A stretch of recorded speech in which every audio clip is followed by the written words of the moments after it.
Human rights and international humanitarian laws.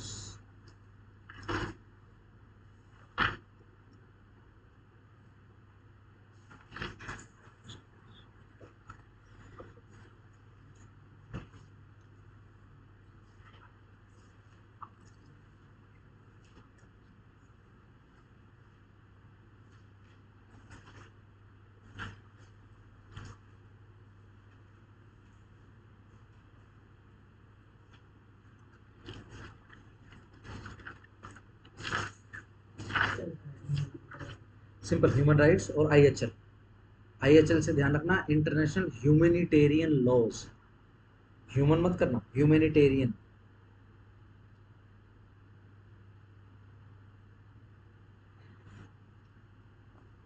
ये जो आपका टॉपिक है बेसिकली इसके दो भाग हैं। पहला भाग है इसका अगेन ह्यूमन राइट्स एचआर, और दूसरा भाग है इसका अगेन आईएचएल इंटरनेशनल ह्यूमैनिटेरियन लॉज। ठीक है ना, इनके बीच में फर्क कर लो सबसे पहले तो। अगर मैं आपसे पूछूं कि ह्यूमन लॉज ह्यूमन राइट्स क्या होते हैं?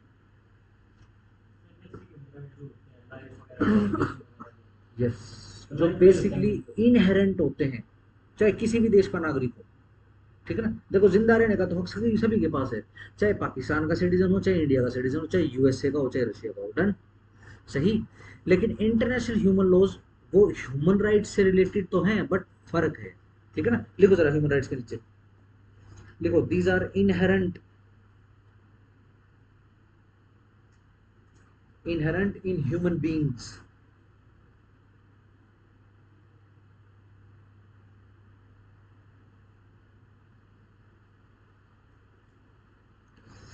फॉर एग्जाम्पल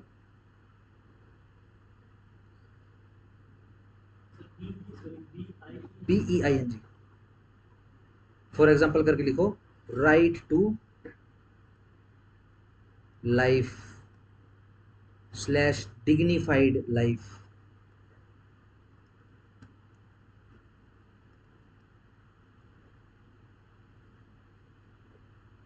ठीक है ना, life of a human being, life of a human being.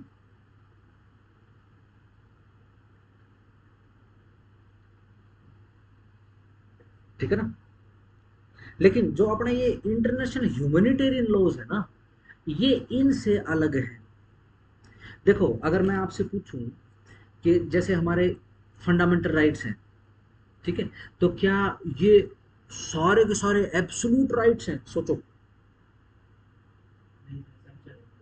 Sanctions हैं। एक सर्कमस्टांस ऐसा, एक मुहूर्त ऐसा है जो जितने भी फंडामेंटल राइट है सब के ऊपर पैच लगा रहा है, सबके ऊपर पैच है उसका। एक मुहूर्त ऐसा है, यानी एक दशा ऐसी है, अगर वो हो जाए देश में तो सारे के सारे फंडामेंटल राइट डिस्कार्ड हो जाएंगे, सस्पेंड हो जाएंगे। इमरजेंसी यानी वॉर हो जाए। ठीक है ना, मान लो चाइना या पाकिस्तान आक्रमण कर दे, सही। मान लो पाकिस्तान जैसी अगर फौज, जैसे पाकिस्तान जैसी फौज है, वो तो बदनामी इसलिए है क्योंकि वो सिर्फ सिविलियंस मारती है। जैसे ही पाकिस्तानी फौज का, और अब से नहीं, जब से मॉडर्न हिस्ट्री शुरू हुई है 19वीं सदी की शुरुआत से, जब जब इन लोगों का सामना एक प्रॉपर सेना से हुआ है तो इन्होंने सरेंडर किया है। हाँ, अगर इनको इनका सामना अगर सिविलियन से है, ठीक है ना, मान लो जैसे बलूचिस्तान है, वहां पे उनको मार रही हूँ, तो वो क्या है, उन्होंने हथियार उठा लिए हैं। लेकिन वो आर्मी नहीं कह सकते बलूचिस्तान के लोगों को। अब उन्होंने तो अपनी सुरक्षा मतलब उन्होंने अपने हथियार उठा लिए। उनको तो ये दबाते हैं, मारते हैं, लेकिन जैसे ही कहीं पर भी पूरी सोफेस्टिकेटेड फौज, ऑर्गेनाइज्ड आर्मी से उनका मुकाबला होता है, ये भाग जाते हैं। अगर मैं कहूं कि लड़ाई चल रही है, ठीक है ना, तो लड़ाइयों के अंदर सिविलियन मरेंगे, मरेंगे, बिल्कुल मरेंगे। इन्हीं सिविलियन में बच्चे, सोचो, बच्चे, बूढ़े, महिलाएं, सिविलियन हटा दो। क्या आर्मी के बंदे मरते हैं? पहले तो वही मरेगा। ठीक है ना, अच्छा आर्मी में कितनी उम्र के होते हैं? बूढ़े होते हैं या बिल्कुल जवान बच्चे जाते हैं? 18 होते ही फौजी लग सकते हो देश में। वे भी तो बच्चे हैं, है ना? अच्छा जी, और क्या सिर्फ दो देशों की विषय वस्तु है, यानी लेट्स से कि सिर्फ हिंदुस्तान और पाकिस्तान में ही जंग होती है क्या? दुनिया के किसी देश में जंग नहीं होती? ऐसा कोई देश ही नहीं है जिसकी जिसकी जंग ना हो रही हो, वो डायरेक्टली इनडायरेक्टली किसी वॉर में इन्वॉल्व ना हो। आज के समय में तो इस पृथ्वी पर कोई भी देश ऐसा नहीं। Yes no? सिंपल है ना चीजें। चलो, ये जो IHL है ये कब काम करता है? ये eight the time of war काम करता है, वॉर के समय। और इन लॉज के का बेसिस क्या है? ह्यूमैनिटेरियनिज्म, मानवतावाद इनका बेसिकली बेसिस है। लिखो जरा, it plays very important role in ensuring rule of law during armed conflict।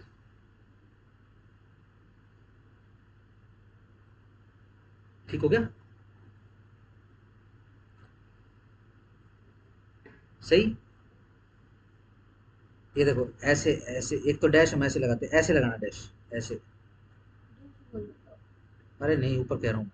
ये देखो जरा, स्क्रीन पे देखो ना, ऐसे करके डैश लगाओ और नेक्स्ट लाइन में लिखो IHL में। बीच बीच में बेटा कहीं भी लगा ले। हाँ, ठीक है ना? लिखो, एनफोर्सिंग ह्यूमन राइट्स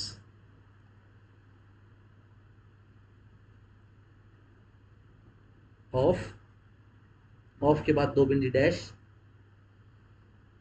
नीचे लिखो number 1 civilians, number 2 prisoners, prisoners PRISONERs कैदी, number 3 wounded soldiers WOUNDED wounded soldiers घायल सैनिक। नीचे वाली लाइन में नंबर मत डालना बस, ठीक है ना? पूरी एक लाइन लिख लो, at the time of war slash armed conflict etcetera.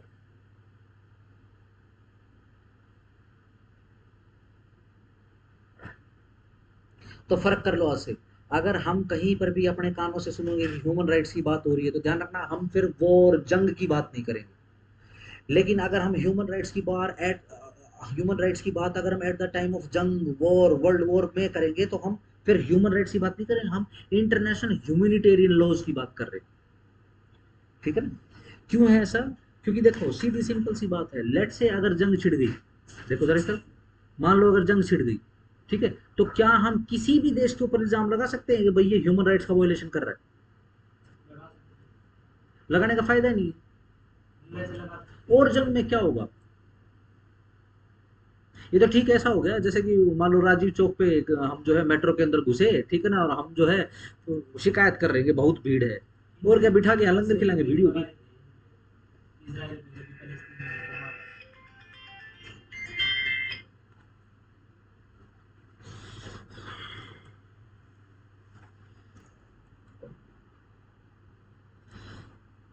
Done हुआ हिसाब किताब।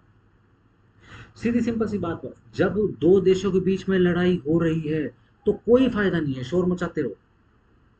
फलस्तीन शोर मचाता है, बच्चे मार दिए, बच्चे मार दिए, बच्चे मार दिए, बच्चे मार दिए। अरे सीधी सिंपल सी बात है, जिस हॉस्पिटल में से रॉकेट निकल के इसराइल में अटैक कर रहा है, अगर उसी हॉस्पिटल को मार दिया तो फिर बच्चे मार दिए।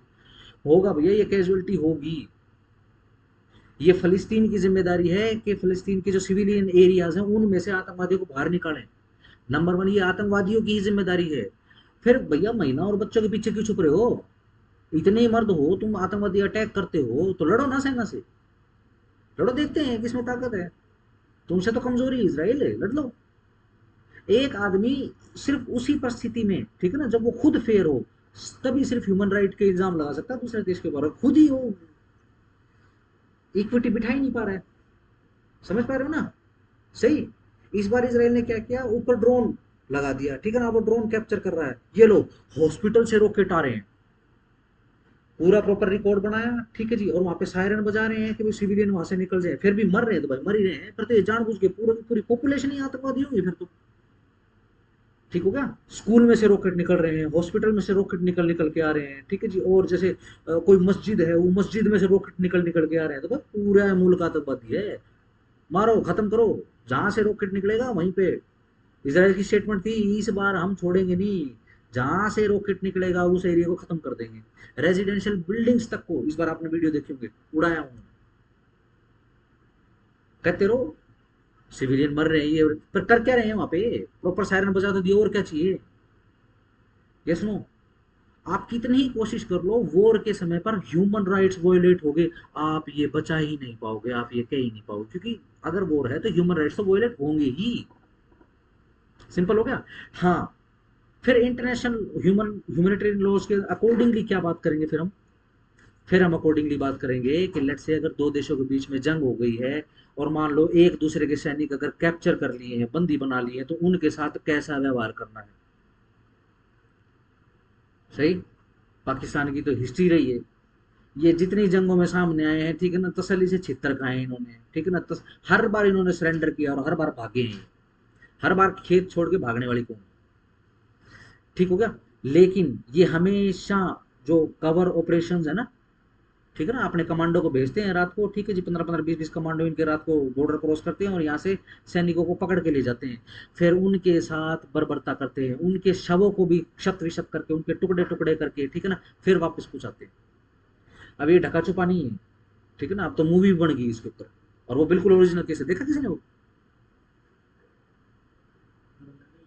हाँ, ये उसके बेसिकली मराठा रेजिमेंट का सिपाही था। इसके बाद पता है क्या हुआ था?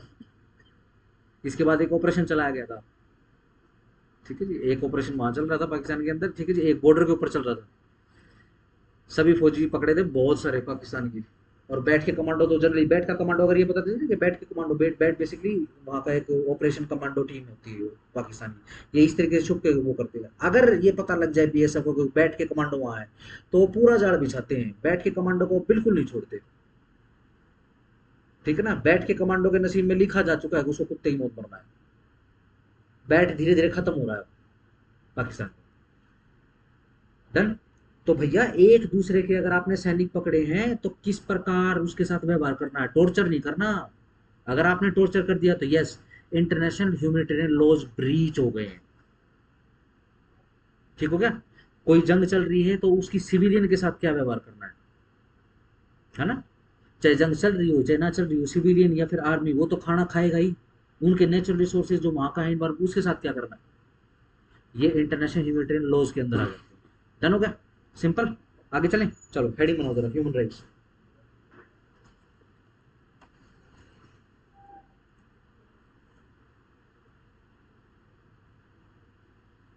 बना ली?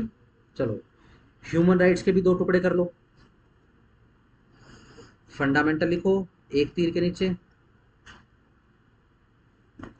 एक लिखो नेचुरल। देखो, अगर जिंदा रहने की हक की बात करो तो ये नेचुरल है, ठीक है ना, ये शिक्षा पिक्षा तो बाद में आते हैं, ये फंडामेंटल। ठीक है ना। सबसे पहला नेचुरल ह्यूमन राइट क्या है? भाई जिंदा रहने दिया जाए उसको, ठीक है ना। एक तरफ ये क्या है, दोनों के दोनों ये राइट्स। ठीक हो गया। चलो, नेचुरल या फिर फंडामेंटल, दोनों के लिए एक ही एग्जांपल लिखो। लिखो right to life,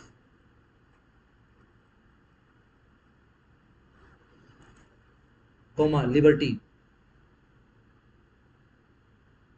coma freedom from slavery, SLAVERY slavery, liberty, comma freedom from torture, comma freedom of expression.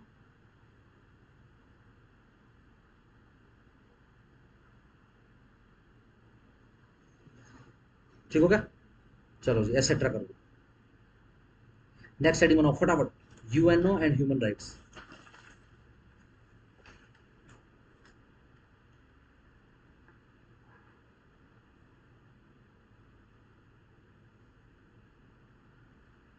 ठीक है जी। चलो, क्या लिखा है? UN human rights. देखो जी, यूएन का सबसे मेन ऑब्जेक्टिव में से एक ऑब्जेक्टिव है, ठीक है, लिखो, one of the most important objectives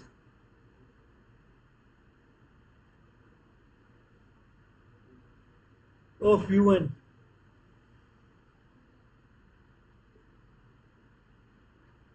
क्या है? Is to ensure human rights. अब से एचआर करके लिखना ह्यूमन राइट्स को, ठीक है ना, और याद रखना एचआर क्या होता है। Is to ensure HR to all human beings.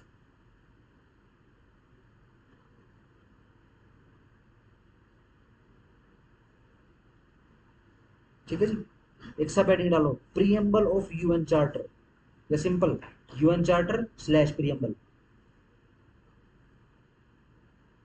Preamble मतलब, प्रीएम्बल को क्या कहते हैं? प्रस्तावना। यूएन चार्टर की प्रस्तावना है ये, लिखो जरा क्या है। The people of UN are determined to reaffirm faith in the fundamental human rights।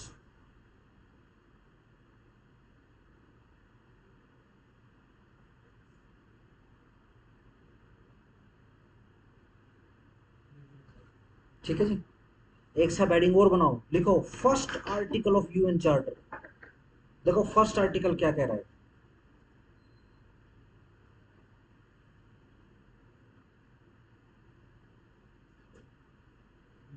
कच्चे में लिखवा दो, कच्चे में लिखो। जनरल असेंबली का दायित्व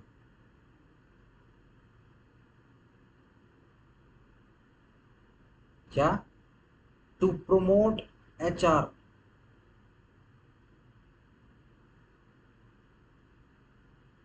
थ्रू इंटरनेशनल कोऑपरेशन।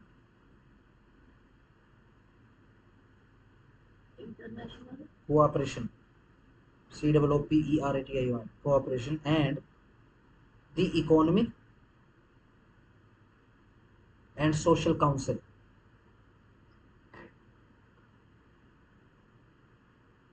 ठीक है जी। प्रमोट करवाने हैं ह्यूमन राइट्स किसके थ्रू? इंटरनेशनल कोऑपरेशन के थ्रू और इकोनॉमिक एंड सोशल काउंसिल के थ्रू। ठीक है ना, कोमा डाल के। और ये कैसे करेंगे? कोमा डाल के नेक्स्ट लाइन में लिखना। यानी ये जो इंटरनेशनल कोऑपरेशन संगठन होते हैं या फिर इकोसोक जो संगठन है, ये कैसे करता है? लिखो, by recommending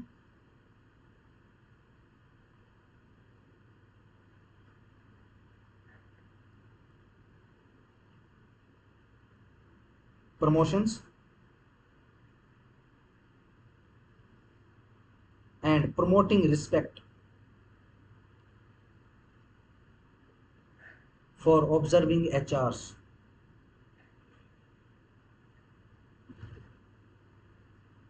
irrespective of race, sex, language,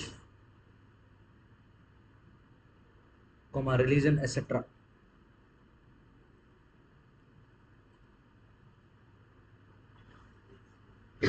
ठीक है जी। चलो आर्टिकल 55 और लिखो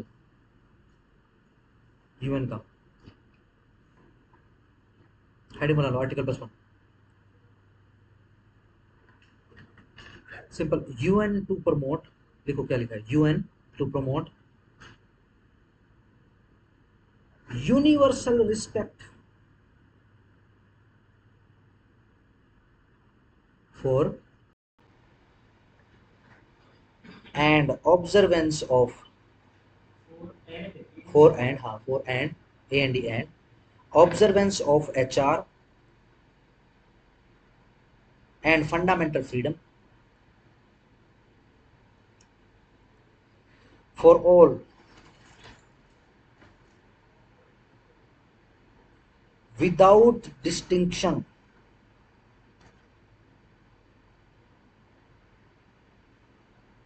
as to रेस,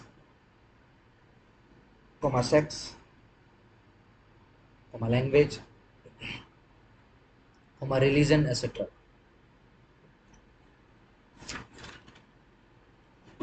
ठीक है जी। हेडिंग बनाओ next, commissions slash sub commissions on HR.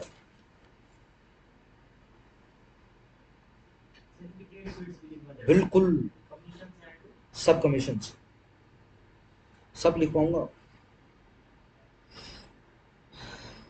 डालो साल 1947। हाँ यही है।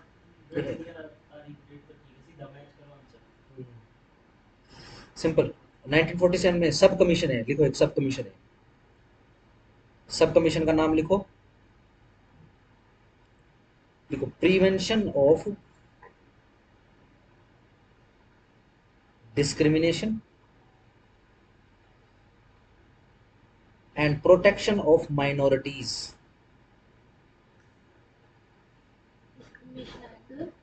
And protection of minorities.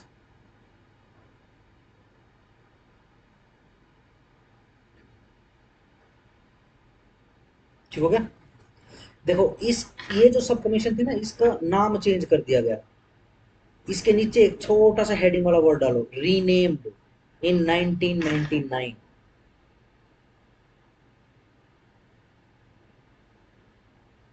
1999 में इसका नाम बदल दिया। क्या नाम है इसका? लिखो, promotion and protection of HR.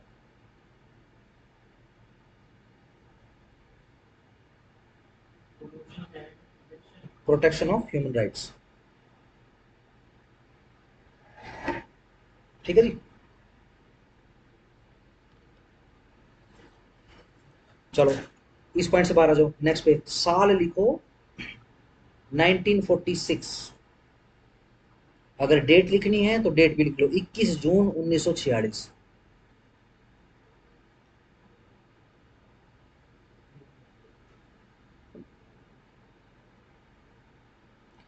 Commission है ये, सब कमीशन नहीं है, कमीशन लिखो। इकोसोक, कैप्स में ECOSOC। ये वुमेन्स के लिए, ब्रैकेट में वुमन कर लो।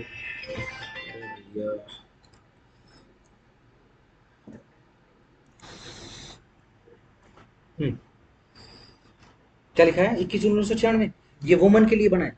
ठीक है ना, ब्रैकेट में लिख लिया। ठीक है, लिखो जरा, to promote and protect human right, HR of woman,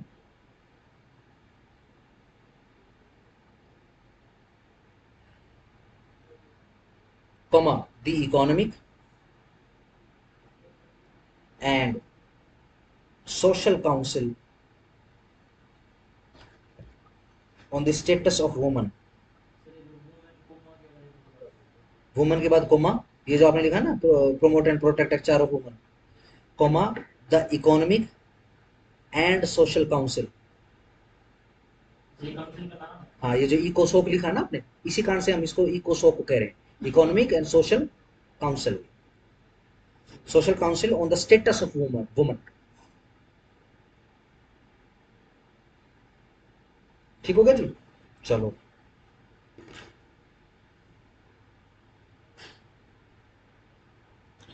ध्यान रखो, ये जो 1946 में हम ये जो इकोसोक की बात कर रहे हैं, ये एक पॉइंट नेक्स्ट लाइन में बना लो जरा, ये यूएन कमीशन है एचआर का, एचआर के ऊपर।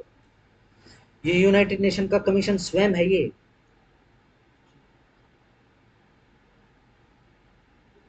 क्या बोलते हैं यूएन कमीशन ऑफ एचआर को? ब्रैकेट में लिखो यू, कैप्स में लिखना सभी के सभी, UNCHR।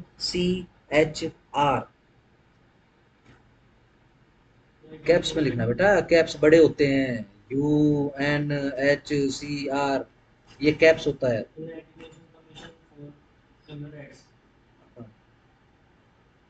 ठीक हो गया। किसके थ्रू करवा रहे हैं? बाय इकोसोक। ये यूएन एचआर कमीशन ने किसके थ्रू कराया? इकोसोक के द्वारा। चलो जी, नेक्स्ट लिखो, तारीख डालो 10 दिसंबर 1948।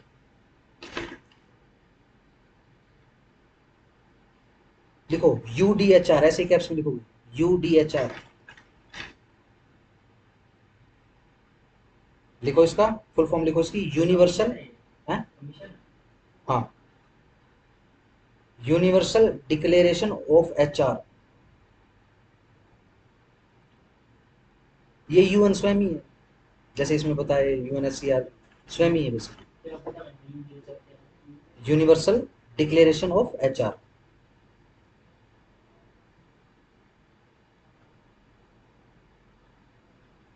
ठीक हो गया। इसमें मैं आपको एक छोटी सी लिस्ट लिखवा रहा हूँ आर्टिकल्स की UN की, ठीक है, किस हिसाब से लिखोगे, सिंपल लिखना, आर्टिकल लिखो, आर्टिकल 1 से 2 बराबर किसके विषय में है, डिग्निटी, हाँ, लिबर्टी एंड इक्वलिटी, ऐसे ही आर्टिकल 3 से लेकर 5 लिखो, इंडिविजुअल राइट्स, सारे ही इंडिविजुअल राइट्स आ गए इसके अंदर, राइट टू लाइफ हो, फ्रीडम हो, इक्वालिटी, सब आ गए इसमें, ठीक है जी। ऐसे लिखो आर्टिकल 6 से 11,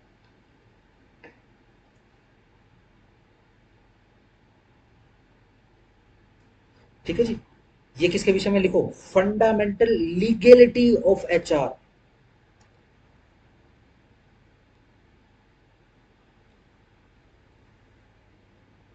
लिखो आर्टिकल 12 से 17,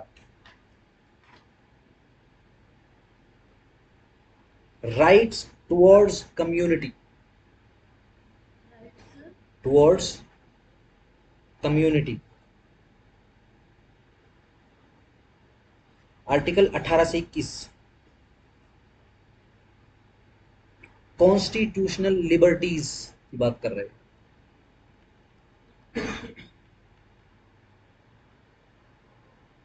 आर्टिकल 22 से 27,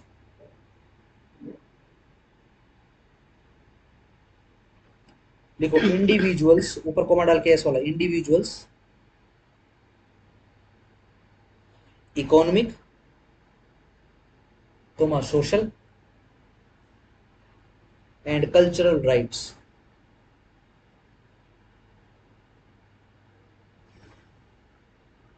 ठीक है जी। लास्ट लिखो आर्टिकल 28 से 30,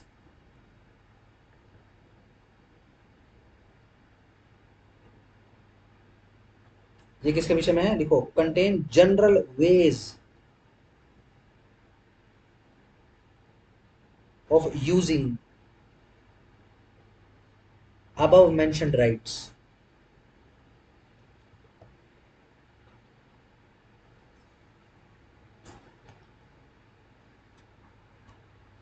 ठीक है जी। नेक्स्ट करो जरा, 3 से 5 में था इंडिविजुअल राइट्स, सारे के सारे फंडामेंटल राइट्स आ चुके हैं इसके अंदर, ठीक है जी। 12 आ जाओ, नेक्स्ट लिखो, आप काउंट्स लिख लो, लिखो UNHRs, UNHRC,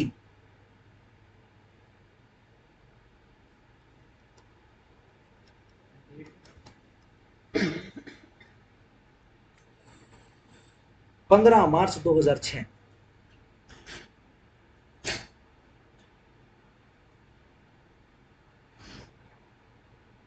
जनरल असेंबली के द्वारा क्रिएटेड है ये, created by general assembly to replace, to replace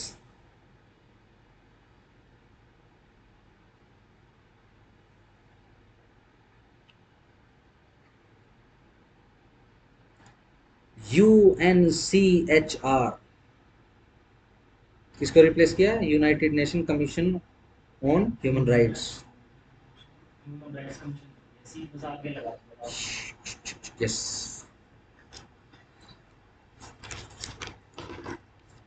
चलो ये एक और लिख लो जरा, एक एक्स्ट्रा लिख लो जरा, तारीख डालो 20 दिसंबर 1993, लिखो office of union UN high commission लिखो, UN high commission, UN high commission for HR, ये अपने आप में एक पूरा ऑफिस है। शॉर्ट फॉर्म में लिखो OHCHR।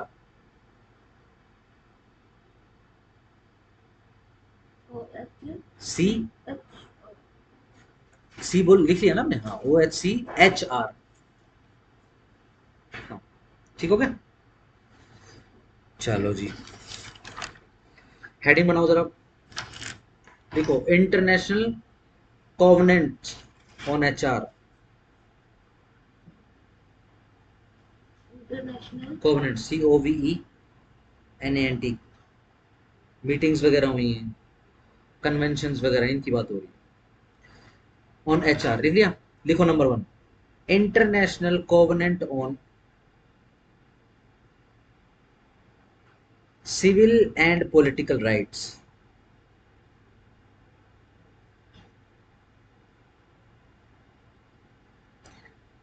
ब्रैकेट में 1966, इनएक्टमेंट कब की है, 1966 की। नेक्स्ट पॉइंट लिखो, केम इनटू फोर्स, और फोर्स में कब आया है, 23 मार्च 1976, 23/3/76। मेन फोकस कहाँ है, ये बॉक्स कर लो, सिविल एंड पॉलिटिकल राइट्स लिखा है ना हेडिंग में, इसको बॉक्स कर लो, ठीक हो गया। मेन फोकस इस कन्वेंशन का सिविल और पॉलिटिकल राइट्स के विषय में ही था बस, ठीक है। नंबर 2 लिखो, इंटरनेशनल कॉन्वेंट ऑन,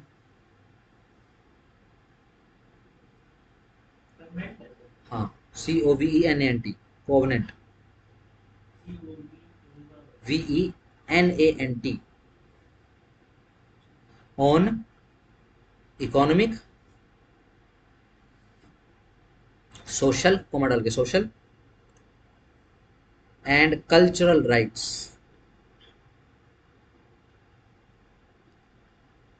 सिंपल लिख लो, अडॉप्टेड इन 1966। पता चल गया किसके विषय में है, economic, economy, social, cultural rights के विषय में, इकोनॉमिकल राइट, सोशल राइट और कल्चरल राइट्स के विषय में। ब्रैकेट डाल सकते हो, इसको बॉक्स कर सकते हो तीनों चीजों के ऊपर। हाँ, सिंपल अडॉप्टेड है, इसमें इनेक्टमेंट वगैरह कुछ नहीं। चलो थर्ड पॉइंट लिखो, लिखो इस पे, सेकंड कोवेनेंट ऑन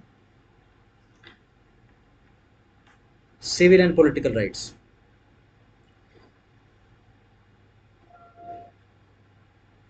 लिखो अडॉप्टेड इन 1989। ये किस लिए था, ऑब्जेक्टिव लिखो इसका, ऑब्जेक्टिव 1989, ऑब्जेक्टिव लिखो इसका, टू अबोलिश डेथ पेनल्टी।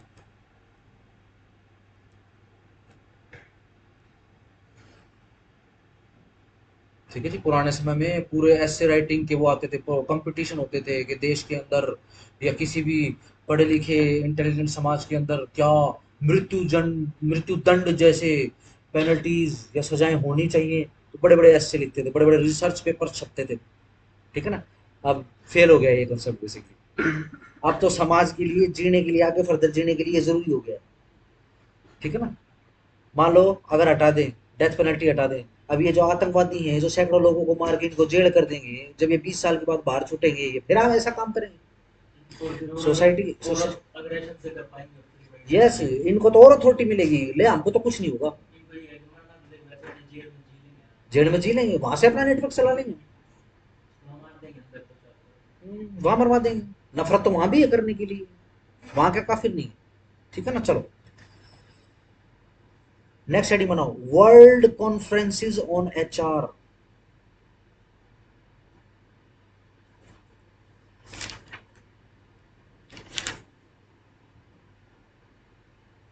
देखो number 1, international conference on HR, bracket में करो तेहरान, TEHRAN, कब हुई है ये? 1968। नंबर 2, डिटो डिटो करके लिखते रहना। International conference on HR, Vienna, VIENNA, Vienna. ये जगह का नाम, जैसे तेहरान एक जगह का नाम है, ऐसे वियना एक जगह का नाम है। 1993। थर्ड लिखो, international conference on woman, Beijing, Beijing, BEIJING, China की राजधानी। तेहरान किसकी राजधानी है? ईरान, ईरान की राजधानी है। और अपना ये वियना, ये वियना शहर है शायद, ऑस्ट्रिया का शहर है। वियना कंट्री नहीं, शहर है। ऑस्ट्रिया में शायद ही। हाँ हाँ, यूरोप में है, ये तो पक्का है। बीजिंग आपको पता चली गया। चलो, टॉपिक खत्म। Next topic, international humanitarian laws, IHL, heading बनाओ। 1995।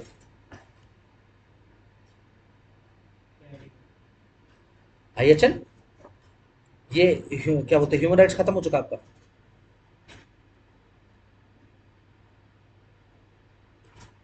लिखो जरा,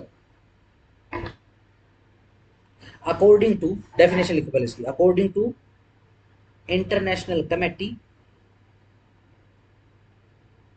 ऑफ रेड क्रॉस। अच्छा, रेड क्रॉस ये क्यों बना है, किसी को पता है? ये हमने डिस्कस किया था। PL, जब PIL का हम इंट्रोडक्शन कर रहे थे शुरुआत में। यस, ये उनका ध्यान रखते थे। जब पुराने यूरोप में जब जंग होती थी तो बेसिकली घायल होने का प्रोविजन नहीं होता था। जो घायल हो गया उसको वहीं मार देते थे, या तो दुश्मन की फौज से मरेगा वो, नहीं तो अपनी खुद के भाइयों से मरेगा। किसी घायल को उठा के वापस पवेलियन ले जाने का ऐसा कोई प्रोविजन नहीं था। ये बाद में फिर 18वीं शताब्दी के अंदर जो है, ये कुछ ऑर्गेनाइजेशंस खड़ी होना शुरू कर देती है।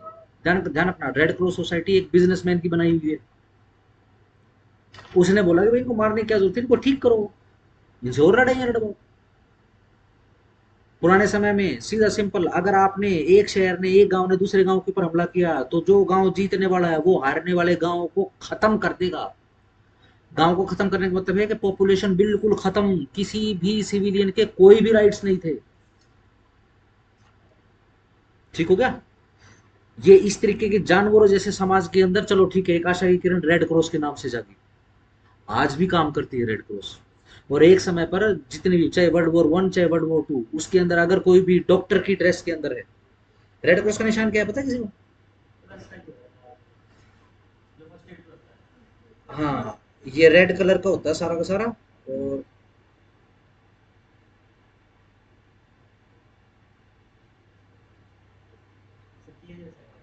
हाँ, ये ऐसे ही है, बीच में ना थोड़ा सा वो हो गया। और चारों तरफ ये रेड है, ये चारों तरफ रेड कलर है, बीच में ये व्हाइट कलर का, ये रेड क्रॉस का निशान है।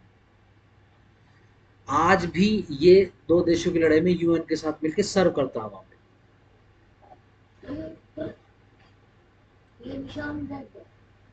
ना, ये निशान व्हाइट है।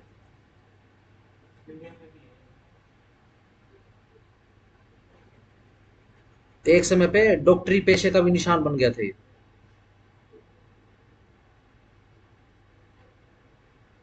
क्या रूल है? अब जैसे क्या, अब यूं तो पता नहीं चलता ना कि भाई कौन सा फौजी है और कौन सा क्या है, तो क्या हुआ कि इनकी टोपी, जैसे हेलमेट होता है फौजियों का, इनके हेलमेट को ये कलर दिया गया। चाहे ऊपर कोई दुश्मन सैनिक बैठा हुआ, वो गोलियां चला रहा है, एक एक एक बंदा आया हेलमेट पहन कैसे रेड क्रॉस का, उसके ऊपर गोलियां नहीं मारेगा, वो घायल को ले जाएगा। सिंपल, सही। चलो, देखो, ये वाली कमेटी, ये वाला जो रेड क्रॉस है, ये डेफिनेशन दे रहा है ह्यूमन, क्या बोलते हैं, इंटरनेशनल ह्यूमन लॉ। लिखो, IHL, international committee of red cross. आपने लिख लिया? चलो, लिखो, IHL is a set of rules that seeks to limit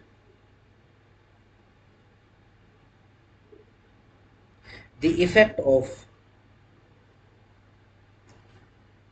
armed conflict,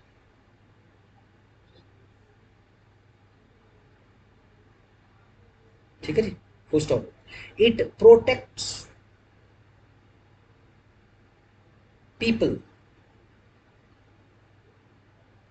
who are no longer participating in the hostilities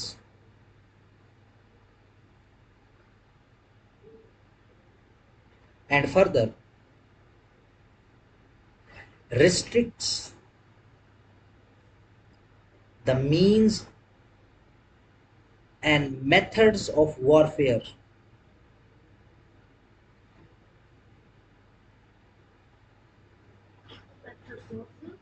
methods of warfare, WARFARE। मान लो कोई एक देश रिसर्च करके और ऐसा हथियार बना दे, ठीक है ना, परमाणु बम नहीं है, लेकिन ऐसा हथियार है कि उससे कम जान और माल का नुकसान नहीं करता, बराबर का नुकसान करता है, बट परमाणु बम की डेफिनेशन में नहीं है। ऐसा बम बना ले,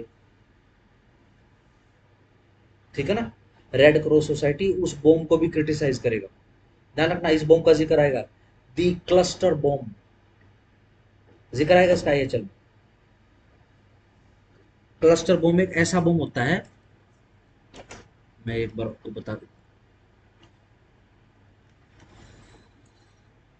देखो, हवाई जहाज से डलता है ऊपर से, ये मिसाइल के थ्रू, यानी सरफेस टू सरफेस नहीं, ये हवाई जहाज से ऊपर से डालते हैं, ठीक है ना। ये मेरे हिसाब से ऐसे होता है ना बॉम्ब का आकार, ठीक हो गया, सिंपल, ये इस हिसाब से आता है। अब ये क्या है, इसके अंदर जो है, ये बड़ा सारा मोटा ताजा बॉम्ब होता है, और इसके अंदर सैकड़ों छोटे छोटे बॉम्ब्स होते हैं। जैसे एक बड़ा बॉम्ब बनाया और उस बड़े बॉम्ब के अंदर हजार ये हथौड़े होते हैं क्या, ऐसे करके फेंकते हैं, हैंड ग्रेनेड्स। मान लो एक बड़ा बॉम्ब बनाया, उसके अंदर 1000 या 10,000 ये हथौड़े हैं। आउटर जो शेल है ये हवा में बर्स्ट हो जाता है, और ये जो 1000 या 10,000 जो हथौड़े हैं ये हवा में फैल जाते हैं, और ये पूरे कई किलोमीटर के एरिया में, ठीक है ना। मान लो ये पूरा एक शहर है, जैसे मान लो रोहतक का पूरा शहर है, पूरे शहर में ये 10,000 बॉम्ब, ठीक है जी, ये गिरेंगे और ये फटेंगे।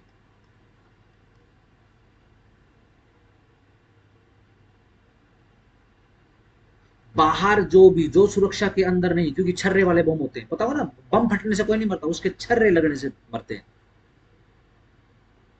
पता हुआ ना, उसके अंदर छर्रे होते हैं, छर्रे शरीर के आसपास निकल जाते हैं। बम से तो तब फटता है जब बम की उसमें प्रघाती लहर की उसमें चपेट में आ जाए कोई बंदा, है ना। बम फटता तो चमक निकलती है ना, अग्नि निकलती है, वो प्रघाती लहर होती है, वो झटका बहुत मारती है, ठीक है ना। मान लो बिल्कुल बम के हाथ में, जैसे मेरे हाथ में बम है और मैं ऐसे बंद कर लूँ उसको, तो इतना प्रघाती प्रभाव होगा उसका कि मेरा हाथ चिथड़े चिथड़े उठ जाएगा।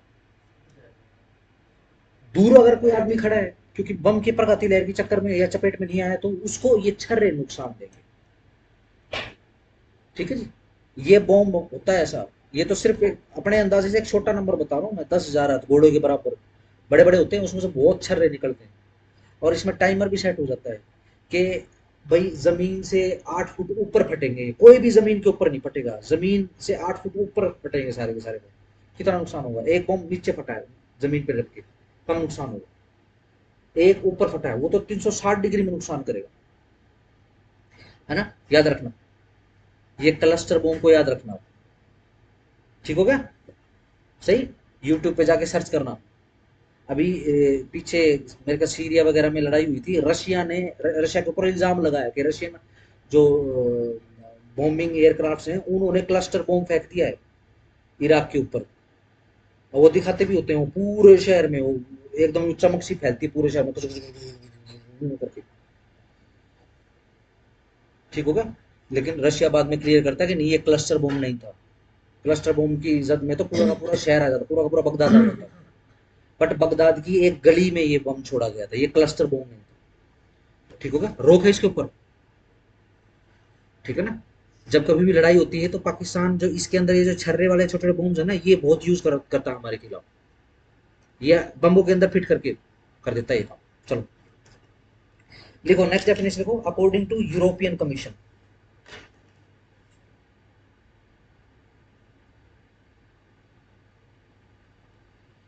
लिखो IHL कमीशन।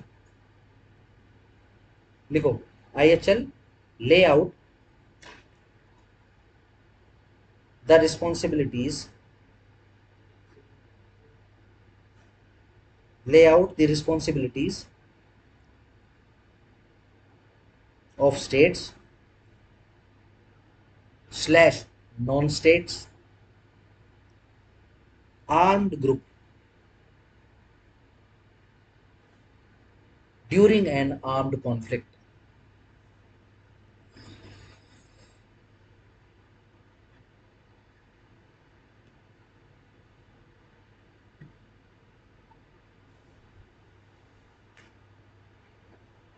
चलो जी हेडिंग बनाओ next, principle of IHL।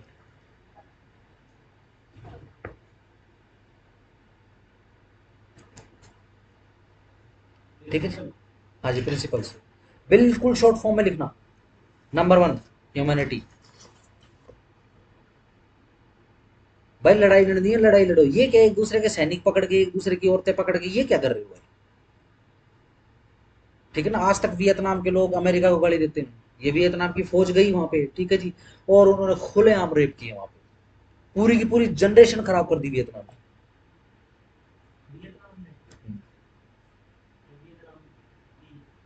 Vietnam की जनरेशन खराब कर दी अमेरिका से, और वहां से हार के भागे। अगर वहां पे रुक जाते तो वियतनामियों ने इनको, मतलब वहां पे वियतनाम में लड़ने के लिए फौजी हाई नहीं भरता था अमेरिका का। फिर इन्होंने क्या पॉलिसी निकाली कि जो मंद बुद्धि है, ठीक है ना, वो देश के लिए कुर्बान हो जाए। ठीक है ना, जिसके ऊपर एक मूवी बनाई थी अमेरिका ने, फॉरेस्ट गम, जिसकी कॉपी करके यहाँ में एक मूवी बनाई थी इसने गधे ने, बॉलीवुड का एक प्रोपेगेंडा का मालिक है आमिर खान, लाल सिंह चड्ढा। ठीक है ना, उसमें ये पागलों की तरह एक्टिंग करता है। ठीक है ना, ये जैसे कई सारे हॉलीवुड के हीरोज की एक्टिंग करते हैं, आमिर खान जो है, जो फॉरेस्ट गम का जो लीड एक्टर है, उसको कॉपी करता है शुरुआत से। देख लेना वो मूवी। ना ना वो है कियानू रिवीज, वो कौन सा है वो मैट्रिक्स वाला बंदा, जॉन विक। जॉन विक उसको कॉपी करता है चलने में बोलने में। अरे काम पैरों के बराबर भी नहीं है। कियानू रिवीज इज एब्सोल्युटली जेंटलमैन जिसको बोलते हैं। वो ऐसा है, वो बाहर निकल के भिखारी के साथ बैठ के खाना खाने लग जाता है, उसको अपना खाना दे देगा। हाँ अब वो अकेला ही है, वाइफ भी थी और एक बच्ची भी थी, और फैमिली दोस्त वगैरह भी सब मर गए, वो अकेला है। अब वो किसी से बात नहीं करता, बस मूवी करता है, और पता नहीं कितने मिलियंस है वो दान करेगा या किसको देगा क्या नहीं करेगा, लोगों की मदद करता है और बस अपना जीवन जी रहा है, बस खत्म करके निकल जाएगा यहाँ से। और कहाँ है ये धोखेबाज। चलो डन।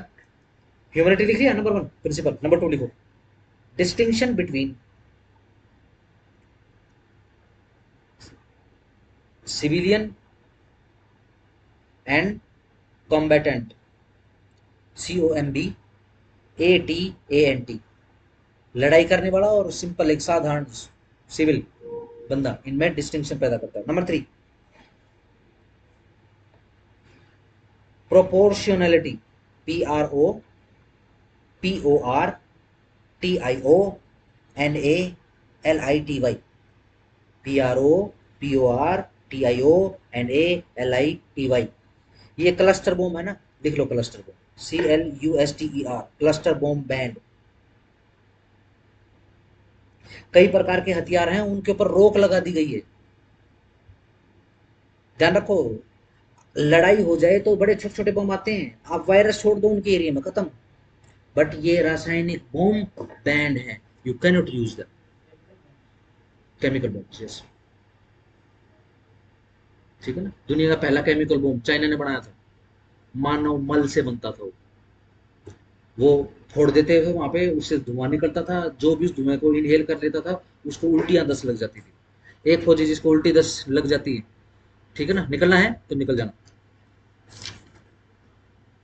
ठीक है, नंबर 4 लिखो।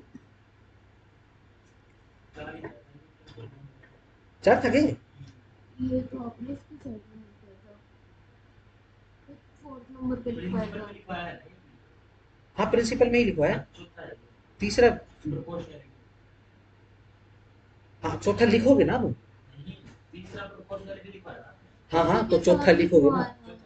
लिखवाया था। नहीं, ये प्रोपोर्शनलिटी के अंदर उसी ही के है। साथ लिखवाया था। ये प्रोपोर्शनलिटी का मतलब है। हाँ, ये एग्जाम्पल में लिखा है। अलग से लिख लिया क्या? कोई बात नहीं, काटो काटो मत, बस नीचे एग्जाम्पल करके लिख लो नेक्स्ट ऊपर वाले पॉइंट का। हाँ, दोनों को जोड़ दो। लिखो number 4, prohibition of attack against घायल, कोमा बीमार व युद्धबंदी, प्रिजनर ऑफ वॉर। ठीक हो गया।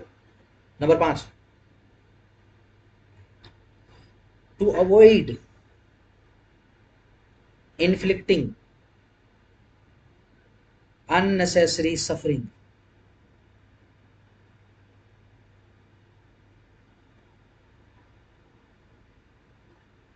ठीक हो गया।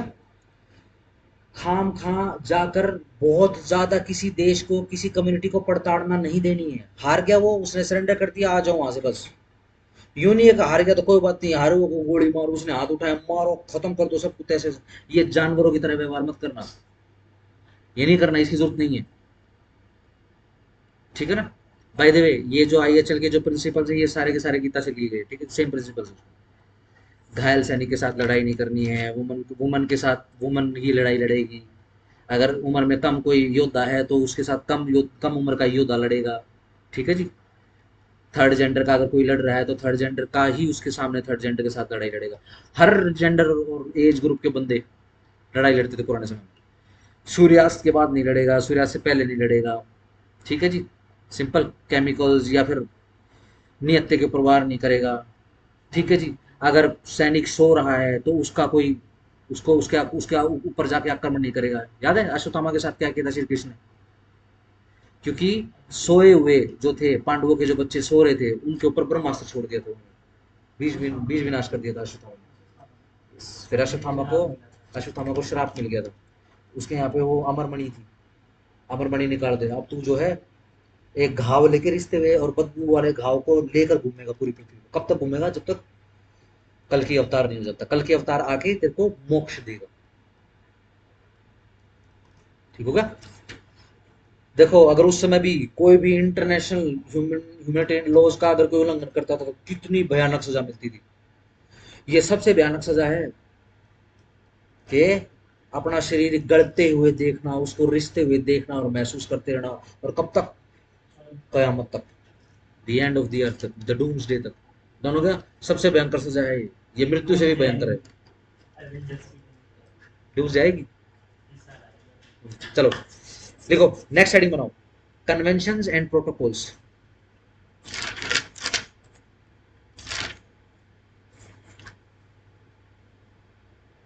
तो काफी है तो, चलो लिखो नंबर 1, डिक्लेरेशन ऑफ पेरिस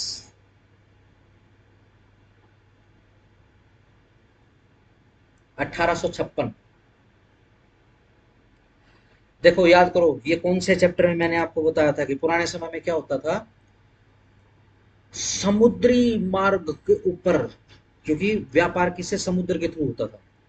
तो दूसरे देश जो थे उन्होंने समुद्री लुटेरे बना दिए।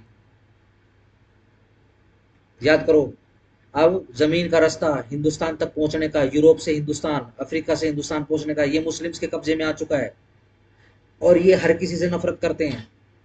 ठीक है ना। जो भी आता है उसको मारते काटते हैं, और जो भी कन्वॉय लेकर, जो भी माल लेकर जाता है हिंदुस्तान से, ध्यान रखना यही वर्ल्ड ट्रेड रूट था। मैं बता देता हूँ।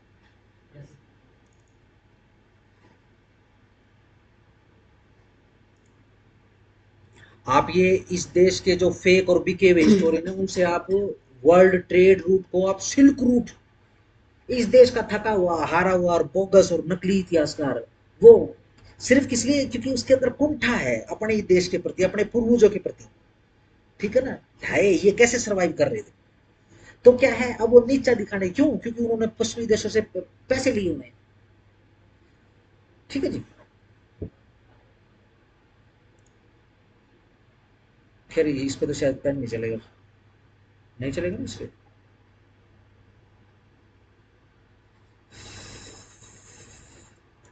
शायद खुल जाए, मैं अगर खोल के देख लेता हूँ अगर इसका खुल जाएगा। ओह खुल गया, चलो ये लो।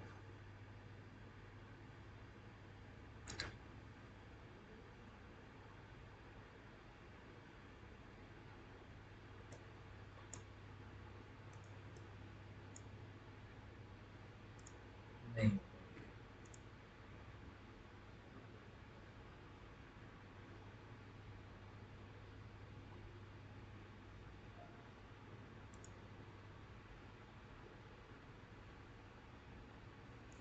हद है यार।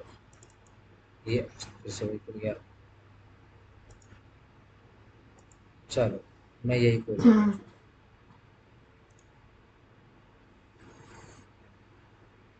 मैं कर्सर लगा के आपको दिखाने की कोशिश करता हूँ, ठीक है जी।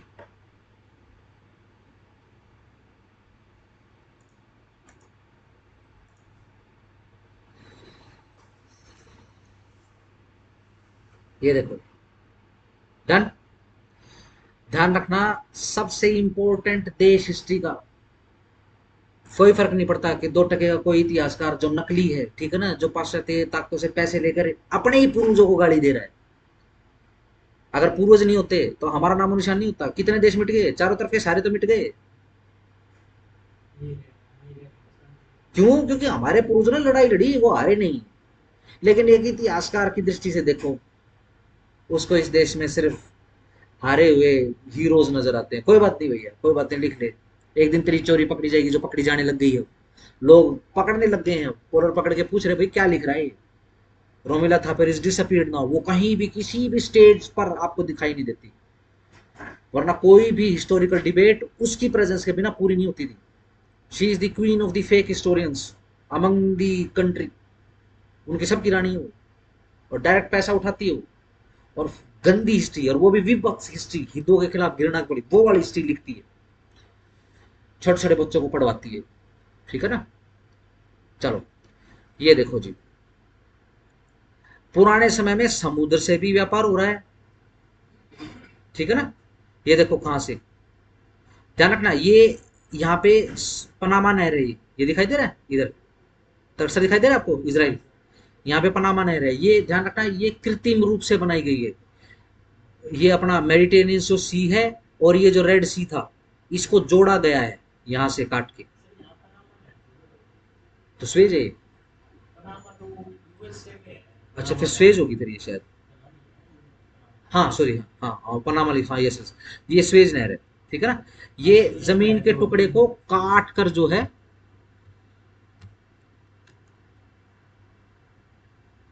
ये देखो, ये मेडिटेरेनियन सी ऊपर, ये दिख रहा है, ये दिख रहा है, देखो कर्सर, और ये रेड सी, यहां से काट दिया गया है जमीन को, ये जो इधर। ठीक है ना? और एक नहर बना दी गई है। ये 19वीं सदी में बनी है। इससे पहले ध्यान रखो, अगर इंडिया पहुंचना है, किसको? यूरोपियंस को, समुद्र के थ्रू। ठीक है, तो पूरा इधर ये अफ्रीका क्रॉस करके चलो। ठीक है जी, नीचे से, अबे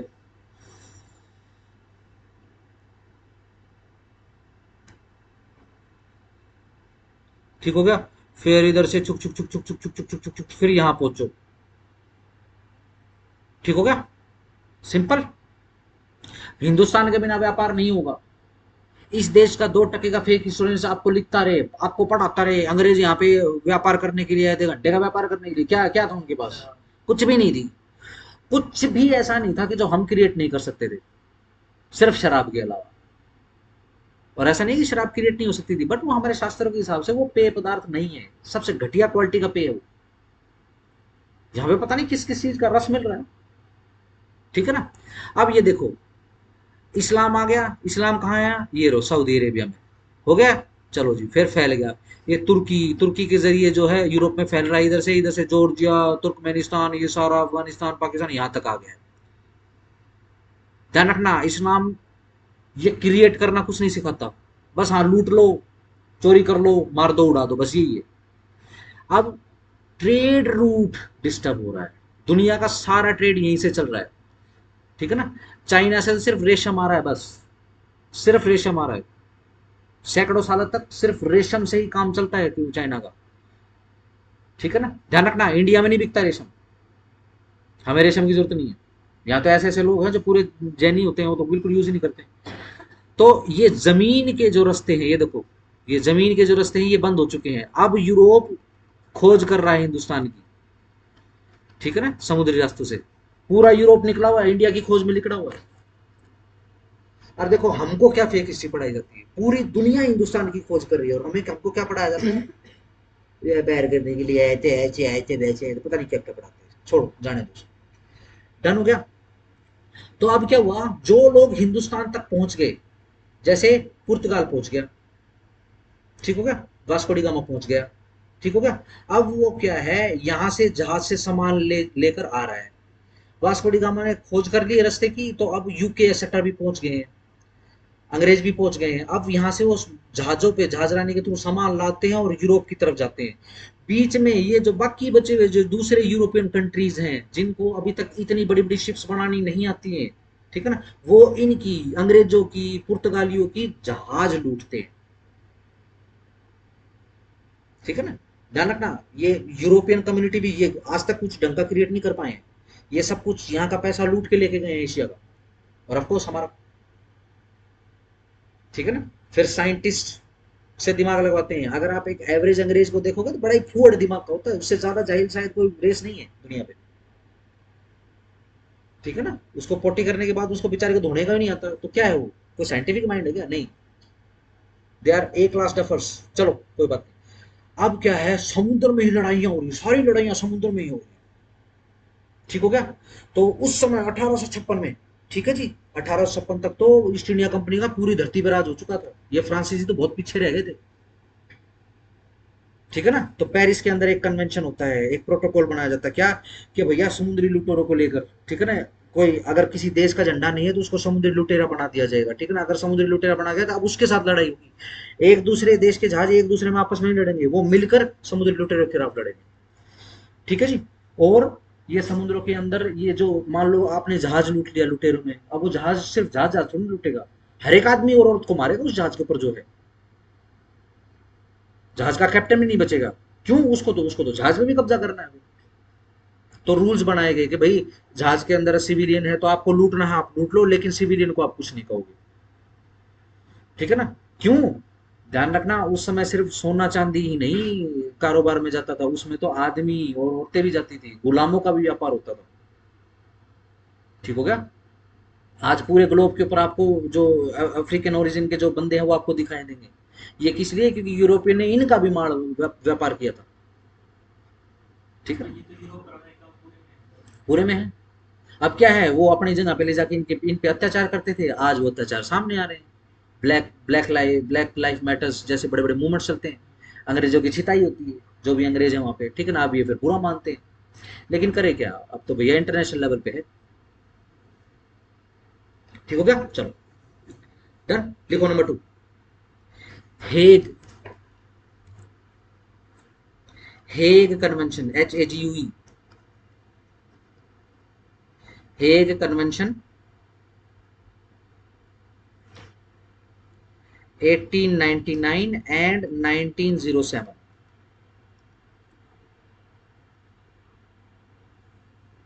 किस लिए हुआ था, लिखो, law related to war and war crimes.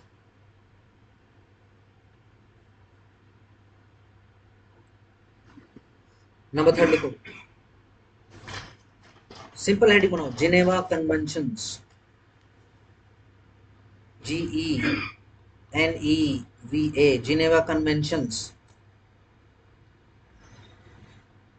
लिखो, फर्स्ट जिनेवा कन्वेंशन 1864।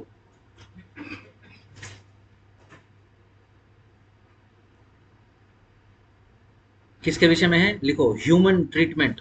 ह्यूमेन लिखना, HUMANE, ह्यूमेन ट्रीटमेंट है जी। हाँ 1864 है first Geneva convention. First GC करके लिख लेना बस, क्योंकि जिनेवा कन्वेंशन के पे क्वेश्चन पक्का है आपका।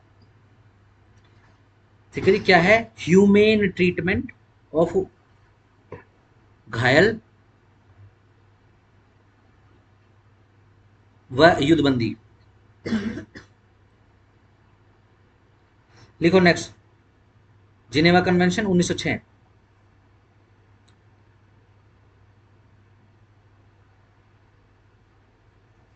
हाँ जी, बस हम तो इंपॉर्टेंट कर रहे हैं, आप 1 2 3 सिर्फ ऑर्डर के अंदर नंबर लिख लो बस इनका। ठीक है ना? एक वर्ड लिखो इसके इसके ऑब्जेक्टिव में, रिपेट्रिएशन,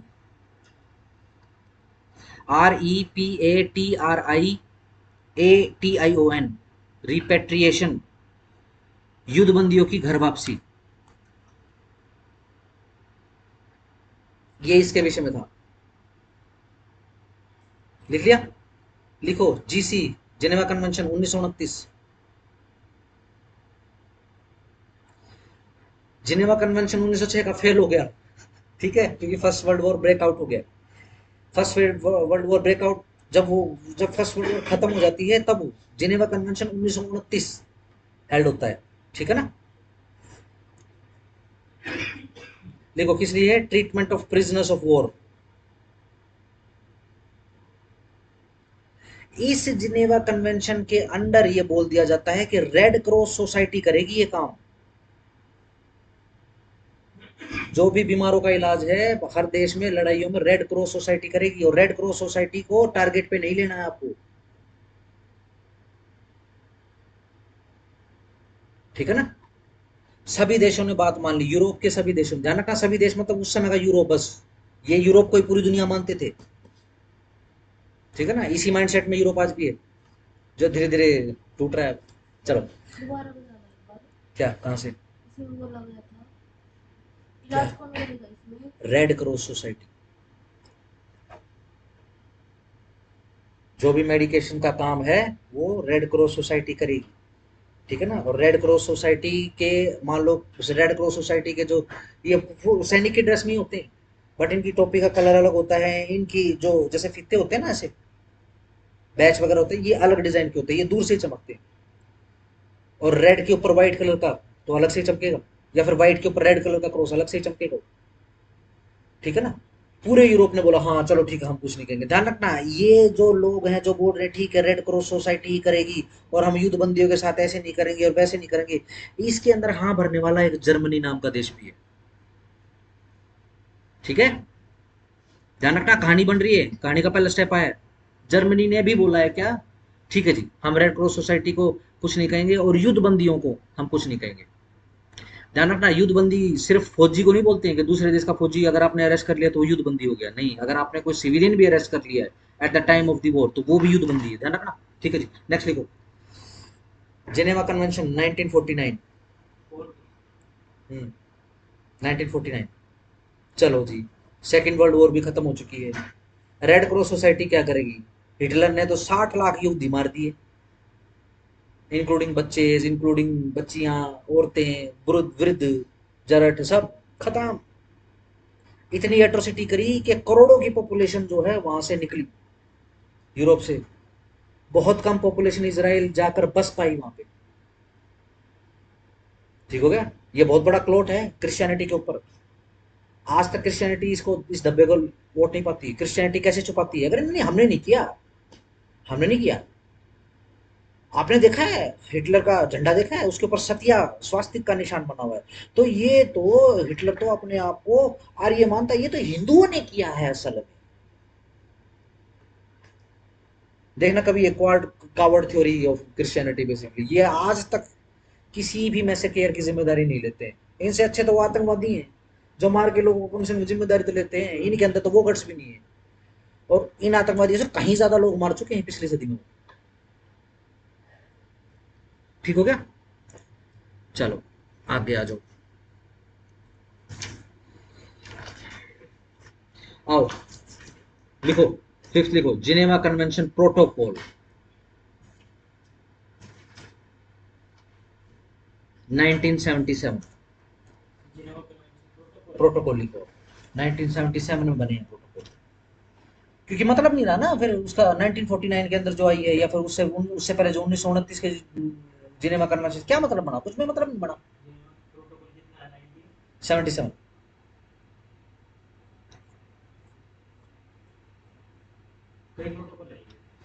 हाँ लिखो जरा, फर्स्ट प्रोटोकॉल लिखो। इसके अंदर वही है, सिविलियंस को बचाना है और घायल सैनिक को बचाना है, ठीक है जी। और वॉलंटियर्स को भर्ती करने लग गए थे अपनी इच्छा से, जो भाई सेवा करने के लिए आना चाहता है, युद्ध ग्रसित क्षेत्रों में जाकर वहाँ सेवा करना चाहता है, तो उनके लिए ओपन कर दिया था, ठीक है ना। हाँ, क्लस्टर बॉम्ब्स लाइक, जो क्लस्टर लिखो, लिखो bombs like clusters, prohibition requirement शुरू हो गई, प्रोहिबिशन कंप्लायंस शुरू हो चुके होंगे। सेकेंड प्रोटोकॉल लिखो, लिखो अनआर्म्ड जो पीपल हैं, निहत्थे जो लोग हैं, ह्यूमन ट्रीटमेंट होगा उनके साथ, और बच्चों को नहीं घसीटेंगे, बच्चे और महिलाओं को नहीं घसीटेंगे युद्ध में। थर्ड प्रोटोकॉल लिखो, थर्ड प्रोटोकॉल आया 2005 में। इस प्रोटोकॉल के अंदर क्या किया है, इस प्रोटोकॉल के अंदर जो अपना रेड क्रॉस सोसाइटी है ना, इसको अलग अलग रंग के झंडे दे दिए गए हैं, ठीक है ना। कुछ पीले सरफेस के ऊपर रेड क्रॉस बना हुआ है, ठीक है ना, कुछ रेड के ऊपर व्हाइट है, कुछ व्हाइट के ऊपर रेड है, ठीक है ना। ये अलग अलग रंग के हैं, ये अलग अलग जगह पर अलग अलग मतलब देते होते हैं बेसिकली। कब आया था? 2005 में थर्ड प्रोटोकॉल। चलो नेक्स्ट हेडिंग बनाओ, इम्प्लीमेंटेशन ऑफ IHL। खत्म हो गया आपके प्रोटोकॉल से।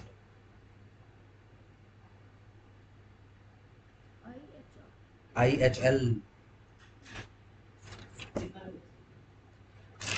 रहता है अभी, तो लिखना है, अभी लिखने का ही रहता है सारा का सारा।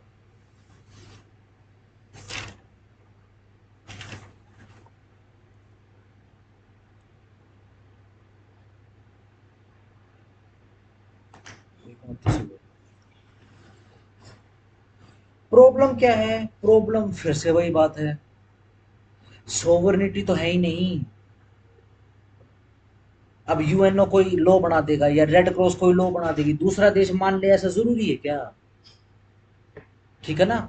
तो समस्या है इसके साथ, जब हम इंटरनेशनल लॉ को लॉ नहीं मान रहे हैं, तो ये इंटरनेशनल ह्यूमैनिटेरियन लॉज को लॉ कैसे मानेंगे? Yes no. ये तो इस पूरे सब्जेक्ट की शुरुआत में आपको बता दिया था, ठीक हो गया, ठीक है ना। हाँ, बस क्या है, इसमें दो हिस्से कर लो इसके इम्प्लीमेंटेशन के, वॉर टाइम में और पीस टाइम में। पीस टाइम में भी रेड क्रॉस सोसाइटी काम करती, पता है? हाँ कर रही है। अब तो रेड क्रॉस सोसाइटी ने काफी एरियाज में जाना शुरू कर दिया, जैसे कंप्यूटर सिखाना, बेसिक नॉलेज देना, ब्लड डोनेशन कैंप्स लगाना, आर्थिक सहायता प्रदान करना, हाँ फंड्स जुगाड़ना, बहुत सारे काम करती है अब तो रेड रेड क्रॉस सोसाइटी। ये देखो कब से रेड क्रॉस, 18वीं सदी से लेकर अब तक, ठीक है ना। डन हो गया, पूरे वर्ल्ड लेवल से। हाँ कोई भी दे दे। और ध्यान रखना, ये स्वयं भी रेड क्रॉस सोसाइटी जो है, ये स्वयं भी एक बिजनेसमैन, यूरोप का एक बहुत बड़ा बिजनेसमैन था। आएगा इसका जिक्र रेड क्रॉस सोसाइटी, हाँ रेड क्रॉस सोसाइटी का जिक्र आएगा, ठीक है ना। इसका हेडक्वार्टर एक्सेट्रा वैसेट्रा सारी चीजें आपको बताई जाएंगी। आएगा क्या अभी? यस आ गया। चलो नेक्स्ट हेडिंग बनाओ, बेसिक मेजर्स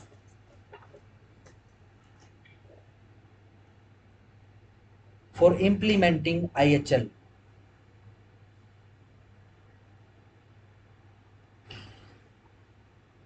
अब समस्या ये है कि भाई साहब लॉ तो बन ही नहीं सकता।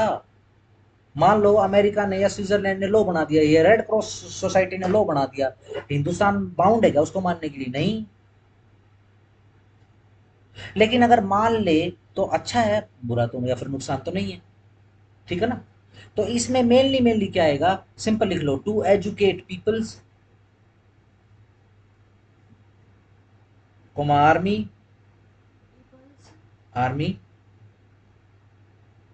ऑफिसेस, कोमा कोमा डालते रहना, NGOs,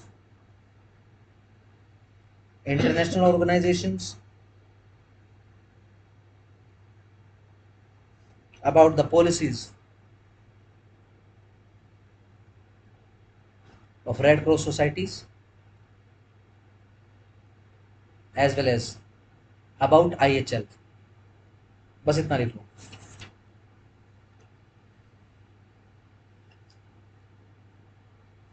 नेक्स्ट हेडिंग बनाओ, role of international committee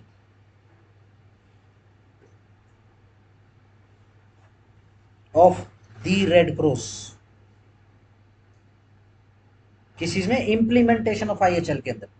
implementation की आपने मेन हेडिंग बना ली ऊपर, इसके अंदर रेड क्रॉस कमेटी कितना रोल प्ले करती है? The red cross. लिखो, एक नाम लिखो, Henry Dunant, DUNANT, Henry Donald है क्या ये कौन है? ये बिजनेसमैन है, ठीक है ना। इसने एस्टेब्लिश करी है रेड क्रॉस कमेटी।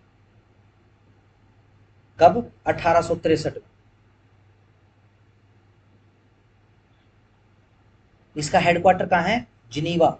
इसी कारण से जिनीवा कन्वेंशन, जिनीवा कन्वेंशन हम कर रहे थे। 63।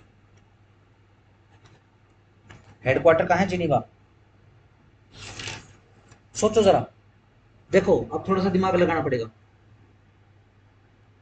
इंटरनेशनल ह्यूमैनिटेरियन लॉज क्या है? एक आधा एग्जांपल दो।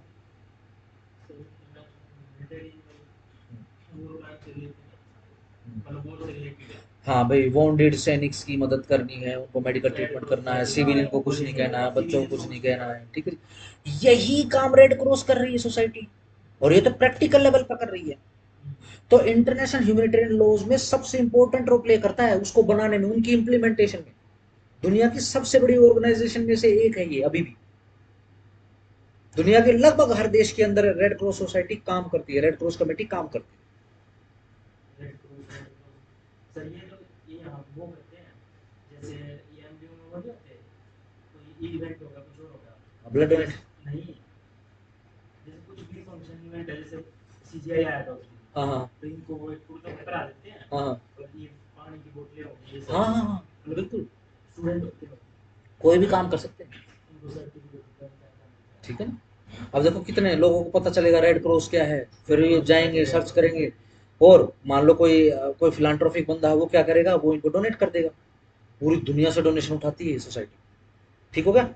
सोचो कितना रोल, सारा का सारा रोल प्ले करती है, ठीक है। इसी कारण से नेक्स्ट हेडिंग लिखो, role of international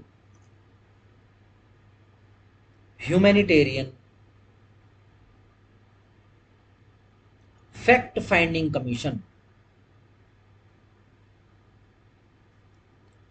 short form में लिखो IH, कैप्स में लिखना IHFFC, ठीक हो गया। देखो ये क्या है भाई, किसी देश ने बेसिकली इंटरनेशनल ह्यूमैनिटेरियन लॉज का ब्रीच कर दिया है, इंक्वायरी करती है ये कमेटी, ये कमीशन जो है, ठीक है ना। वॉयलेशन क्यों हुआ, इस वॉयलेशन से कितनी इंजरी हुई है सामने वाली पार्टी को, ग्रेव इंजरी हुई है, सीरियस इंजरी हुई है, ठीक है ना। इसका पूरा डाटा तैयार करती है ये जो कमेटी, ये जो कमीशन है, और इस डाटे के ऊपर जो है फिर दूसरे जो संगठन है उनको ये डाटा प्रोवाइड करवाती है, ठीक है ना। सिंपल लिख लो, इंक्वायरी कमीशन है, फैक्ट फाइंडिंग के नीचे लिख लो इंक्वायरी कमीशन है। नेक्स्ट लिख लो, नेक्स्ट हेडिंग बनाओ, role of international criminal court. ICJ नहीं है, ध्यान रखना, ये इंटरनेशनल क्रिमिनल कोर्ट है, ICC, role of international criminal court.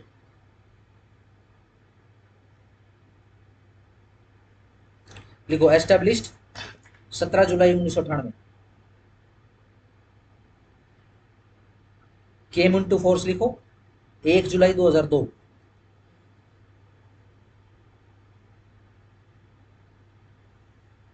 Headquarter Hague, HAGUE,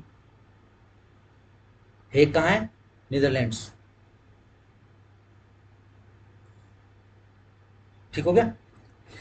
अब ये जो रिपोर्ट तैयार करी है IHFFC ने, मान लो एक देश ने दूसरे देश के ऊपर बहुत ज्यादा ग्रेव इंजरी कोज कर दी है, ठीक है ना, वहां की जनसंख्या को तहस नहस कर दिया, मार दिया सिविलियन को, ठीक है ना, फैसला होगा कहाँ जाएगा, कहाँ जाएगा ये केस, ये जाएगा इंटरनेशनल क्रिमिनल कोर्ट के अंदर जाएगा। हाँ क्या करोगे बताओ। ये जैसे उसने क्या लिखा था ना, उसमें आया था, जैसे कोई इंडिविजुअल है, जैसे ये आतंकवादी है, हाँ बिल्कुल आएगा, ये जो भी है, बिल्कुल आएगा। अटैक करवा दिया तो इसको काम ला देंगे। यस, ये तो हम डेफिनेशन में भी पढ़ चुके हैं कि चाहे स्टेट एक्टर हो या फिर नॉन स्टेट एक्टर हो, जिम्मेदारी बनेगी, लायबिलिटी बनेगी। एक देश का सिर्फ ये कहने से पीछा नहीं छूटेगा, नहीं नहीं अब हमारे यहाँ आतंकवादी पल रहे हैं तो क्या हो गया, कोई बात नहीं, हमारी फौज ने तो कुछ नहीं किया ना, नहीं, पाकिस्तान जिम्मेदार है। अब थोड़े दिनों में लोग इसको पकड़ पकड़ के इसके ऊपर सैंक्शंस लगाएंगे। ये आतंकवादी बना रहा है, इसका मतलब इसका कोई भी आदमी बाहर निकलता है वो आतंकवाद फैलाने लग जाता है, कल को जिम्मेदारी उठानी पड़ेगी पाकिस्तान को। लगभग हर देश हो चुका है इसका विक्टिम। ठीक हो गया, तो इंटरनेशनल क्रिमिनल कोर्ट के अंदर घसीटेंगे। चलो नेक्स्ट हेडिंग बनाओ, प्रिंसिपल्स ऑफ अकाउंटेबिलिटी मैकेनिज्म।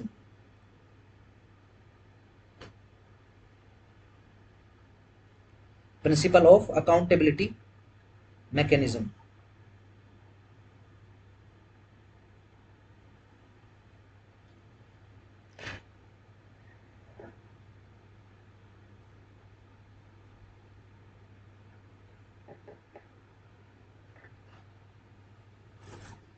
ठीक है ना, मैं जो अभी आपको बात कर रहा था, स्टेट को रिस्पॉन्सिबिलिटी उठानी पड़ेगी, चाहे उसकी आर्मी ने दूसरे देश को सैबोटाइज किया हो या उसकी नॉन आर्मी ने उस देश को सैबोटाइज किया हो, किसी दूसरे देश को।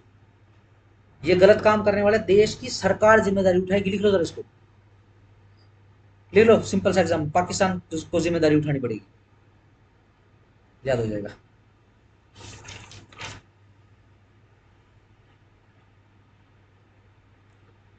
लास्ट हेडिंग बनाओ जरा, इंटरनेशनल क्या बोलते हैं आपकी पब्लिक इंटरनेशनल लॉ की। देखो, challenges in implementation of IHL।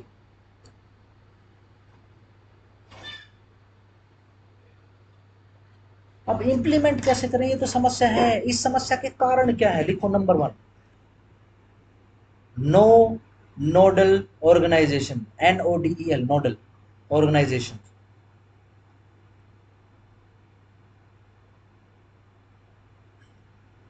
अगर मैं आपको नोडल एजेंसी के बारे में बताऊं तो नोडल एजेंसी ऐसी एजेंसियां होती हैं, मान लो अगर हमारे देश को लॉ एनफोर्स करना है और एकदम से पूरे के पूरी जगह पर लॉ एनफोर्स करने के लिए है ही नहीं कुछ भी, तो नोडल एजेंट्स को बिठा दिया जाएगा। ठीक है ना, जैसे कि क्या है, अब एक क्राइम रोकना है, कौन सा, कि ये जो लड़कियों का नंबर मिल जाता है और लड़के जो है फोन कर देते हैं उनको, उटपटांग मैसेज कर देते हैं, उटपटांग बातें बोल देते हैं। ठीक हो गया, तो अब क्या है, ये लॉ एनफोर्स कराना है, लेकिन ये एनफोर्स तब होगा जब ऐसे बंदों का नंबर पता चलेगा। ठीक हो गया, ऐसे मैसेजेस का पता चलेगा, तो बीच में एक एजेंसी बनानी पड़ेगी। क्या एजेंसी बनानी पड़ेगी, एजेंसी ये बनेगी जो पूरे के पूरे मैसेजेस का डाटा रखेगी कि फलाने नंबर से फलाने आदमी को ये मैसेज गया, उस समय ये कॉल गई। ये नोडल ऑफिसर्स का काम होता है, ऐसी नोडल एजेंसी होती है, ये इम्प्लीमेंटेशन में सहायक की भूमिका निभाते हैं। ठीक है ना, IHL के पास ऐसी कोई भी नोडल एजेंसी नहीं है। ठीक है ना, एनजीओ वगैरह हैं बट इनको नोडल एजेंसीज नहीं कह सकते हैं। एनजीओज होना और नोडल होना अलग अलग होता है। देखो number 2, IHL can not be one law book for world. ठीक हो गया? नहीं बन सकता। क्या है IHL? कुछ भी नहीं है। कुछ सॉवरेनिटी है क्या? नहीं। थर्ड लिखो, ये सब ये सर्कमस्टेंस मतलब मतलब जो ये कमेटी है ह्यूमैनिटेरियन लॉ बॉडी जो ये IHL, रेड क्रॉस नहीं, हम रेड क्रॉस की बात नहीं कर रहे, हम IHL की बात कर रहे उसके पास कुछ नहीं। हैं। ठीक है ना? कुछ भी नहीं है। रेड क्रॉस का सिस्टम ज्यादा उसका मैकेनिज्म ज्यादा स्ट्रॉन्ग है। IHL के पास कुछ नहीं है। ठीक हो गया? चलो अब सीधी सिंपल सी बात है, मान लो एक देश ने दूसरे देश के ऊपर अटैक किया, कर लेंगे बात। लेकिन किसी ने सुना है प्राइवेट आर्मी? सब सुना है। मिशनरी आर्मी बोलते हैं उसको। हाँ जैसे उसकी थी मैक्सिकन पेट्रोल था इनकी सारी थी नहीं ये नहीं, अमेरिका के पास है।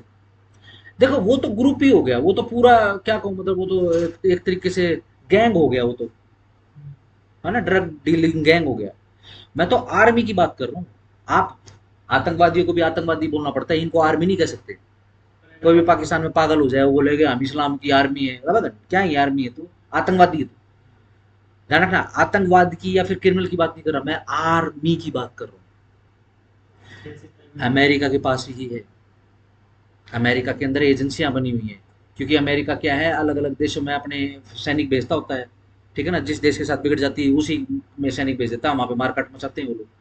अब सरकारी आर्मी के साथ साथ में प्राइवेट आर्मियां भी जाती हैं वहां पे। जो ये फिल्मों में जो दिखाते हैं यस। वो सही होता है।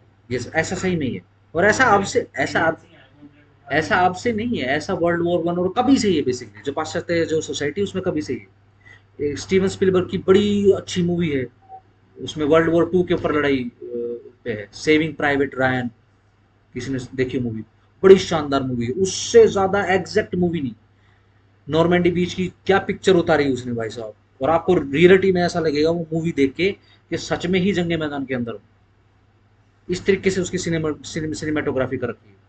The finest movie of the world बोलते हैं उसको, जो जंग और उसके विभत्स जो नतीजे होते हैं उसके ऊपर बनी। उसमें वही है, आमिर खान जिसकी कॉपी करता है ना, वही मेन लीड है उसके अंदर। ठीक हो गया? देखो उस समय किसको बचाने के लिए जा रहे हैं? कोई प्राइवेट फौजी है, प्राइवेट रेयान है, सेविंग प्राइवेट रेयान है उस बंदे का नाम, सैनिक का नाम। ठीक है? सरकारी नहीं है वो। सिंपल हो गया? डन। लिखो नंबर 3, प्राइवेट मिलिट्री एग्जिस्टेंस में आ गई है। देशों को तो चलो मना लेंगे, ये प्राइवेट एजेंसियां हैं सैनिकों की, आर्मी की, इसको कैसे मनाएंगे? है ना? नंबर 4 लिखो, लिखो, weapons of mass destruction still exist. open source.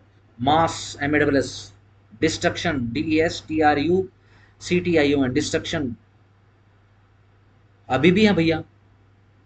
5वां लिख लो, टेररिज्म। इनसे कौन बात करेगा? इनकी लड़ाई का तो मूल आधार क्या है भैया? मुस्लिम और काफिर। इनको इनको कौन बताएगा? अबे गधे, ये धरती चपटी नहीं है, ये गोल है। और मुसीबत क्या है, फिर तो हर एक को अलग अलग को दिखानी पड़ेगी, इतना खर्चा कौन करेगा? एक से लेकर 1000 तक सारे के सारे जाहिल है, बीच में भी और एक भी और 1000 में भी। ठीक हो गया? टेररिज्म लिख लिया। चलो नंबर 6 लिखो, वॉलंटरी सिविलियन इन्वॉल्वमेंट। मान लो किसी देश के ऊपर कुछ ज्यादा ही अत्याचार हो जाए तो उस देश का नागरिक भी हथियार उठा लेगा एक समय पे, तो उस नागरिक को कैसे समझाओगे? वो तो अपने परिवार की रक्षा कर रहा है, और उसने मारना तो मारेगा भैया। ये तो बिल्कुल बेसिक लेवल पे आ गई लड़ाई। ठीक है ना? और IHL काम करता है इंटरनेशनल समाज, international society, the world society, और कहाँ नहीं हो पाएगा। ठीक है ना? बहुत बड़ा चैलेंज है। चलो लास्ट लिखो, लिखो tussle of power, TUSS TUSSLE, tussle of power between Nations. अभी जैसे ईरान में हो रहा है, ठीक है ना, टसलिंग चल रही है किसकी, कभी अमेरिका के रशिया का खोआ मार दें, फिर रशिया के अमेरिका का खोआ मारा है, बस चल गए, ठीक है, फिर वो युग के बीच में बढ़ जाए, फिर चाइना बीच में मसल्स फ्लेक्स करने लग जाता है, ठीक है जी। ये क्या है, टसलिंग चल रही है। अगर ये टसल चलेगी तो ध्यान रखना IHL का कोई ख्याल नहीं करेगा, ठीक है ना। अच्छा, तूने मदर ऑफ ऑल बॉम्ब फेंक दिया, अच्छा अमेरिका तूने मदर ऑफ ऑल बॉम्ब फेंक दिया ना, ये देख मैं फादर ऑफ ऑल बॉम्ब फेंकूंगा अब ईरान में, उसने फादर ऑफ ऑल बॉम्ब फेंक दिया, ठीक है ना। फिर चाइना है, अच्छा तुमने फादर मदर दोनों फेंक दिया, अब मैं चाउमीन बॉम्ब फेंकूं, उसने चाउमीन बॉम्ब फेंक दिया। IHL का ही तो नुकसान हो रहा है, इसी का ही तो ब्रीच हो रहा है। These are the biggest challenges. तो इसी के साथ इति सिद्धम करते हैं आपके पब्लिक इंटरनेशनल लॉ या लॉ ऑफ नेशंस का, ठीक है जी। डन हो गया, सिंपल। ध्यान रखना, अब बीच में 2 से 3 दिन या 3 से 4 क्लासेस जो है आपकी ऐसे टॉपिक को उठाएंगे जिसके अंदर कई सारे बेरट निकले। अब आप देख लो, आपको क्रिमिनल करना है या सिविल करना है। इसके बाद कुछ और आता था अभी हाँ, रैप अप कर लिया हमने आप जैसे क्रिमिनल करेंगे तो क्रिमिनल तो हमने अदरवाइज भी पढ़ा हुआ है, ठीक है ना, वो तो हम वैसे भी पढ़ते हैं। PYQ